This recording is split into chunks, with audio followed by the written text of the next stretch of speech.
Is Bill Belichick going to be the next head coach at North Carolina? I don't know. But supposedly, he has agreed to a deal. North Carolina necessarily hasn't agreed to the same deal yet as of recording this.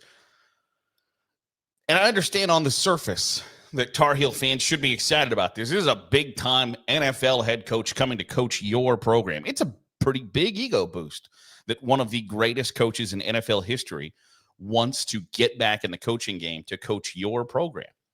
But that's on the surface. When you dive into it, I don't know that this makes a ton of sense, and why I don't know that I would be all that just over the moon excited if I was a Tar Heel fan. First of all, you got rid of Mac Brown because he was too old. So you hired somebody, or are considering somebody, who's 9 months younger. That doesn't make a lot of sense. Generally, when you have decided like you want to move away from something, if you go back to, and this is crude, but it's a nice analogy, I think. It's not a nice analogy, but it does work. If you remember when you're like back in high school and you're dating a girl, and she might have had like morals and ethics. So you didn't get that far with her. So you broke up with her, and then you tried to find just the easiest girl you could. And then once you got that, you were like, oh, you know what? There are problems with this too. I think I want to go back to, you go from extremes from one end to the other. So generally, when you're going to fire somebody because they're too old, you don't then turn around and hire somebody who's 9 months younger. Like, that just doesn't make a whole lot of sense. Then number two, the reason Bill Belichick doesn't have a job right now is because he wasn't doing a great job any longer in the NFL. And so despite all the accolades, despite all the success, despite all the trophies, the reason he doesn't have a job is because things weren't going well. So you're going to hire somebody who just got fired for losing. Okay. Ultimately, this feels like it's a ploy for Bill Belichick to ensure that his son, Stephen, gets a premium job. That supposedly part of the deal is Bill Belichick says, I will come coach North Carolina if you agree to a deal that my son will be the defensive coordinator and he will be the head coach in waiting. And when I retire, it will be his job. That's part of the deal. I would be somewhat weary of that. Now, I don't think that I have real strong opinions on the job that Steve Belichick does as a college football coach. But if you're going to turn your program over to a Power 4 program, or turn your Power 4 program over to a coach, I would, want them to have some really high level coordinator. Really, I would want them to have head coaching experience, to tell you the truth. But Steve Belichick's been the defensive coordinator for the Washington Huskies and otherwise worked for his dad. So there's not a whole lot else out there. It's a risky proposition, but North Carolina is weighing those options.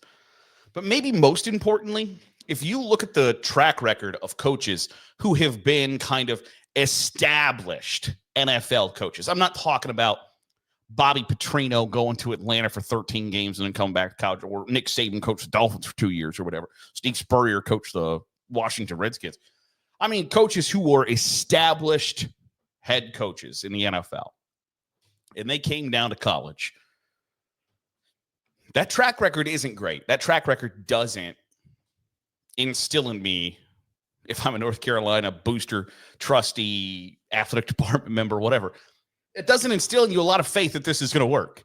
The most recent examples are like Herm Edwards was the head coach at Arizona State. And you know what? That was an unmitigated disaster. Or really, there are a couple. Herm Edwards is one.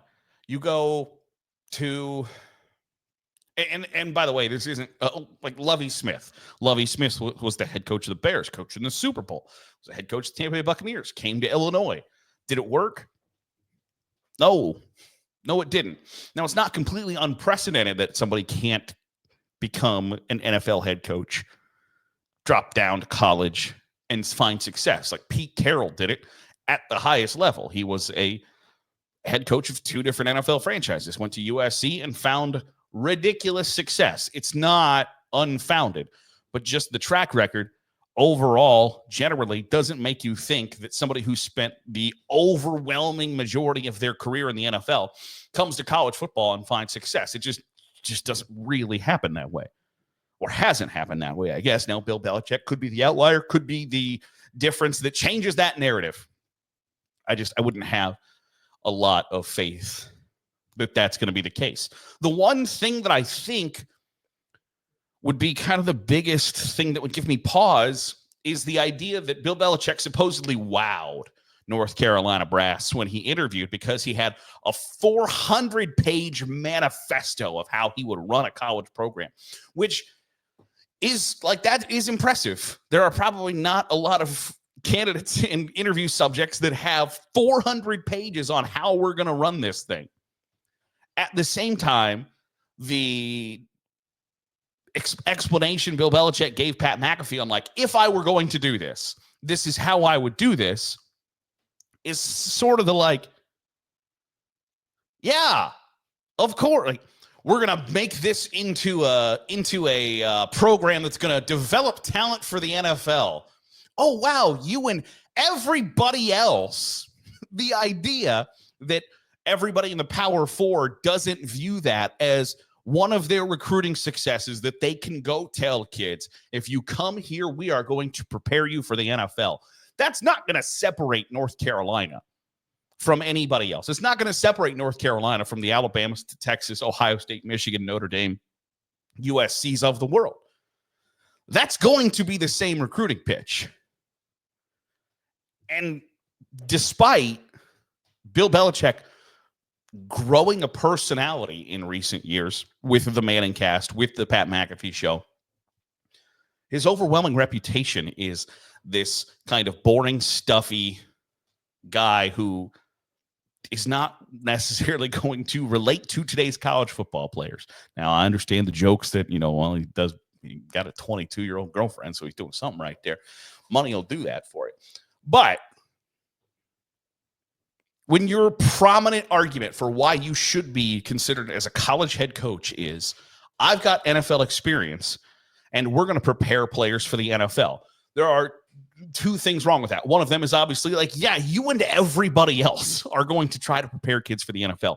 But then 2, you're no longer in the NFL because you kind of lost your way with deciding what is best for an NFL franchise. So why, if I'm a 18-year-old kid, why would I then think like, hey, the best path for me to get to the NFL is this guy who recently failed at that? Despite the Super Bowls, despite the success, despite coaching the best quarterback to ever play the game, all of those things are still true. Additionally, I think Bill Belichick somewhat has it backwards, where it used to be somebody does something in the NFL and somebody in college picks that up, they start doing it, and then that trickles down to the lower levels of college football, eventually high school, and that's not really how it works anymore, because everybody likes to bitch and complain about the development of the quarterback position is poor. Nobody knows how to play the position anymore. Therefore, NFL teams have to operate like college offenses, and those college offenses just get in the shotgun and sling the pigskin around. Well, where do they learn that? From high school. So the idea that things trickle down from the NFL to college football, and therefore Bill Belichick is an expert because he spent all of his time up here, and now it's going to drop down to here and share all that expertise. No. It's kind of the inverse, actually. It is college. What is happening at college has bumped its way up to the NFL because you try to find success for your college level quarterback.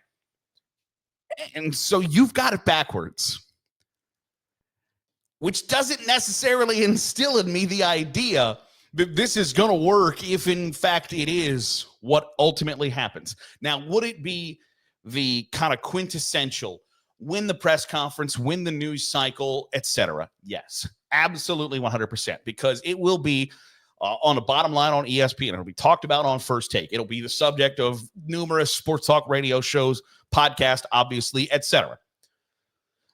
But eventually you got to play football, and you're going to do it with a crotchety old man as your head coach who has an interest in setting up his son for future success as much as he has the interest in setting up your sons for future success.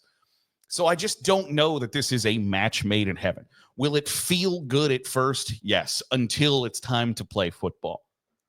And that would be the thing that would make me go like, oh man, I don't know. And then you have to deal, like, if he's successful, is somebody in the NFL going to come back and call and say, hey, I saw what you're doing at North Carolina. Would love to have you come do that for the Las Vegas Raiders. I don't know. I just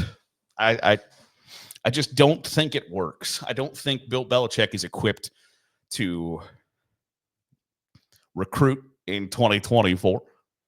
And all of this, I think part of it, the majority of it depends on the staff.